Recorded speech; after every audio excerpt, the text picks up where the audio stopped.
Well, thank you, John, for those kind words and all the props along the way. Wasn't expecting those.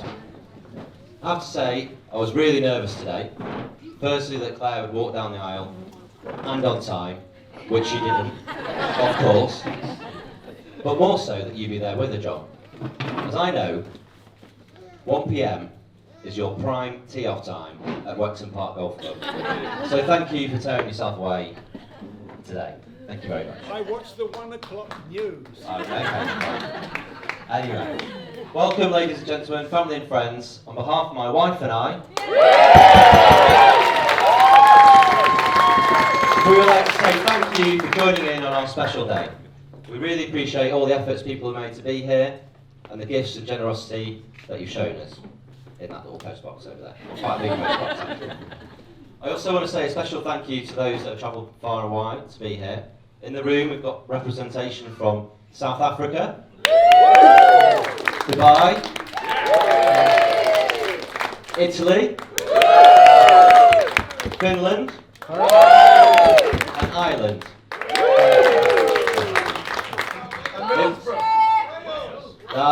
We're not going that far. That's too close. It really is quite incredible how far people will travel for a free meal. So I've got a lot of thank yous to get through my speech. Firstly, I'd like to say thank you to Paul for being the Master of Ceremonies today. I think everyone agrees he's doing a fantastic job so far. When I first asked Paul to take up the role, his first question to me was, "Are you going to buy me a suit?" Much to his disgust, my answer was no. So, when the bar opens tonight, if everyone can buy Paul a drink, hopefully you can put a smile back on that face. I also want to say thank you to Jonathan Broadhurst, Broady, are you over there? For providing the homemade limoncello which is on all the table. He really is the man of the moment. I see it's going down well on the table so far, perhaps too well on some of the tables, looking at you over there in the back. Remember guys, it's a marathon, not a sprint. Okay, right, my new in-laws, Helen and John. Here we go. I can't thank you enough for the warm welcome you've provided for me over the past few years. I'm yet to visit your house without a Prosecco on arrival, swiftly followed by a buffet Helen's been slaving over for the previous 5 days. Plus, to round things off, there is always pudding. I fondly refer to Helen and John's house as Chatsworth House, as John mentioned, mainly as I'm certain they have waiting staff on site. I'm now delighted to be officially part of your family and have 2 new sisters in Emma and Lucy. Getting that official status, though, was tough, I have to say. Before I proposed to Claire, there was a number of pictures dotted around Chatsworth House of Emma and her husband, Ollie. Where are you, Ollie? Make yourself known. And Lucy and her husband, Nathan. There wasn't a single picture of myself and Claire for 2 years. So I did bring this up with Helen, but I was always quickly countered by, "Well, Johnny, you need to ask a certain question." So I obviously did, and no more than 1 week after being engaged, 4 framed pictures appeared around the house. I was in. Thank you for raising a beautiful, kind, and intelligent daughter. Lucy really is fantastic. Don't worry, Claire.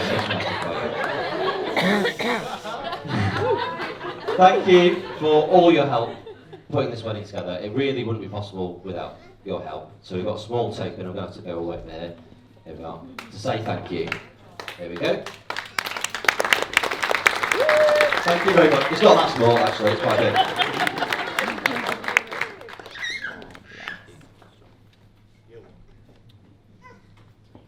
Next, my parents. Stop people speaking that. My dad and Sue. So this is my opportunity to say thank you for all the support you've given me over the years and the encouragement you've provided for everything that I've tried to achieve. One particular example to mention is when I had the opportunity to move to London and start pursuing a career in TV. despite not having a penny to my name, you really encouraged me to make the move down to London. You really, really encouraged me to make the move down to London. Maybe, in hindsight, you just wanted me out of the house. I think that's true. I put you through the mill more than a few times, with the odd bit of brain surgery and various other scrapes thrown in for good measure. But throughout everything, you've remained strong, and you've given me an added strength too, whenever I've needed it. I know you love Claire, and it makes me so happy when we're all together, usually drinking. Sue's Prosecco as well. The Hugos. Yes. The Hugos, there we go. You've also been absolutely fundamental in putting this wedding together. So as a small token of our appreciation, we have a small gift for you too.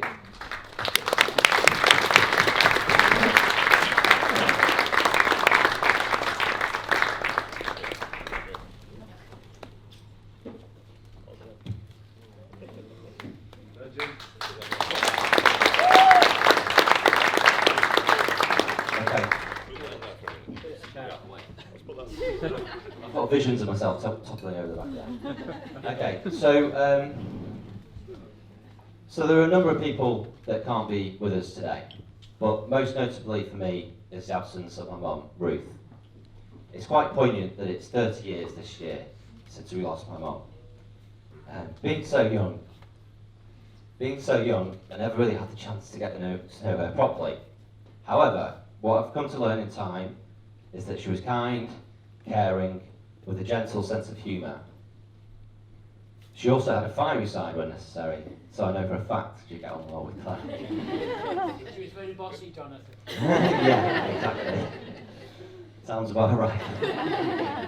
I know that she'll be looking down and smiling today over the moon that I found happiness with Claire. So, my first toast, if everyone could please raise a glass to Ruth.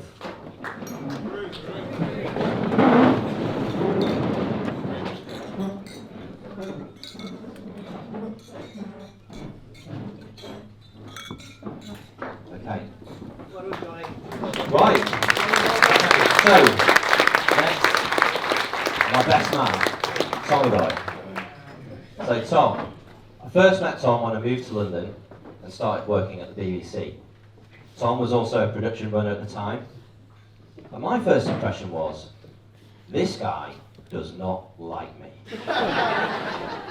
Tom had joined the BBC 6 months before me, and I thought I'd seriously stepped on his toes by flouting BBC's strict quota of no more than one Northerner per year. Sorry, mate. Sorry. But he must have seen past this, and we became good friends and ended up moving in together. We picked a strange little flat in Denmark Hills, southeast London, totally random choice. Its major selling point being the roof terrace, where he thought would be the perfect addition to the many parties we were about to throw. However, no more than 1 month into moving into the flat, Tom met Caroline. Game over. Where is Caroline? But as the years have gone by, both Tom and Caroline have proved to be the best friends I could ever wish for. They've always fought my corner and supported me, and they're never afraid to invite me out, even if I was the third wheel. At least that's what they told me anyway. So thank you, Tom, and thank you, Caroline. Tom, I hope I'm still thanking you in about 10 minutes' time. Right, next. Sorry to steal a bit of your speech there, Tom. Sorry, that's fine. Okay, next, my groomsman. So, thank you to my brother Paul. I don't know how you ended up down the back there. You weren't supposed to be there, so sorry about that. Thank you to Paul. Thank you to my friends Ed and Neil. You've been all brilliant at keeping things ticking along today and running around like busy bees and making sure I wasn't stressed at all, and also that I didn't keel over in the church. Top DJ Neil as well for the music. I also think you look fantastic. So if you'd like to stand up and give us a little twirl, that'd be lovely. Go on, Paul. Go on, Paul.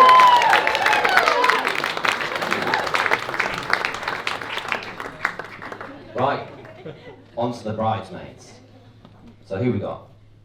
Emma, Lucy, Hannah, Natasha, Becky, Lauren. Yes, that's right, all 6 of you. In assembling her bride tribe, Claire also successfully created the new UK version of the famous pop group, the Pussycat Dolls. So I can't wait for the dance floor, the routine on the dance floor later.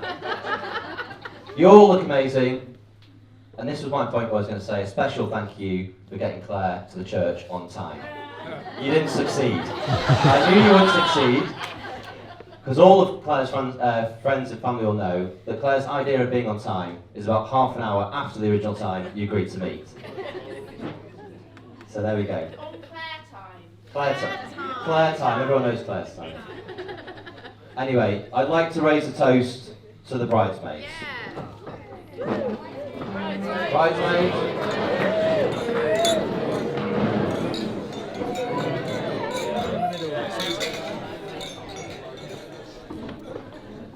Okay. Finally, last but not least, my wife.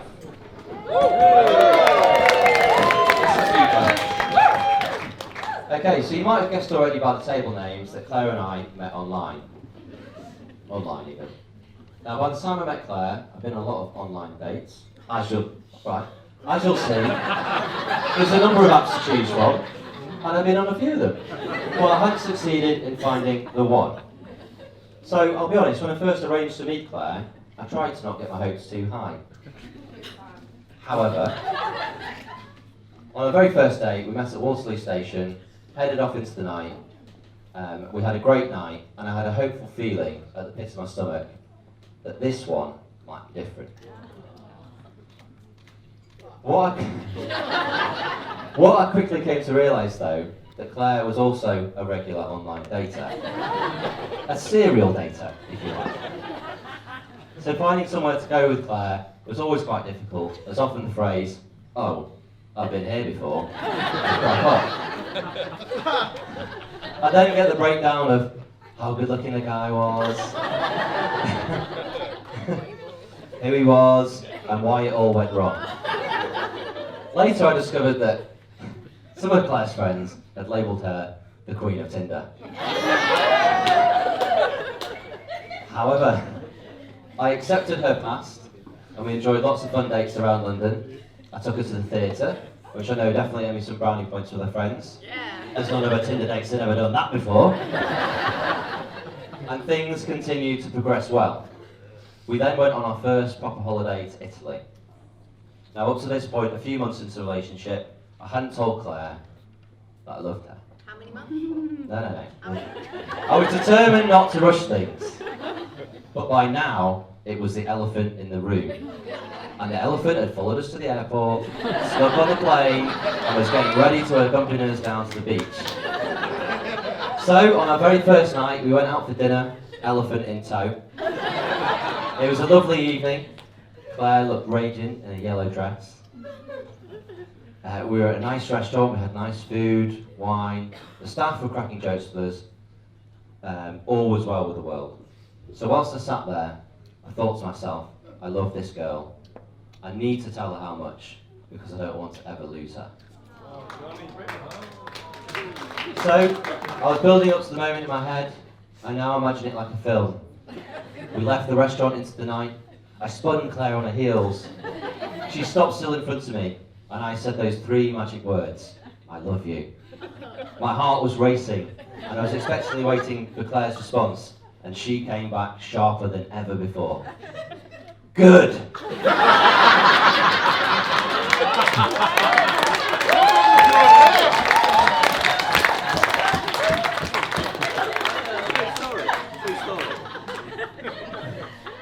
And that's one of the things I love about Claire. She never minces her words. We now must tell each other, I love you, 100 times a day. But each day, it means more and more than that very first time, as I know how lucky I am to have met her. I love that she is kind, caring, and patient, most of the time. But she can be steely and determined, especially in her job as a teacher, dealing with all sorts of trouble, which I really admire. At the same time, she can be sensitive and will be in sheds of tears whilst watching something sad on TV, like First Date. More than anything, she's a lot of fun to be around, and she's absolutely gorgeous, of course. She's looking stunning today. She'll light up a room with a smile, as she's been doing all day today. And each day, I can't wait to get home to spend time with her. I also can't wait to spend the rest of my life with her. And I'm so looking forward to what the future brings. So finally, I would like to raise a toast to our future, to health and happiness.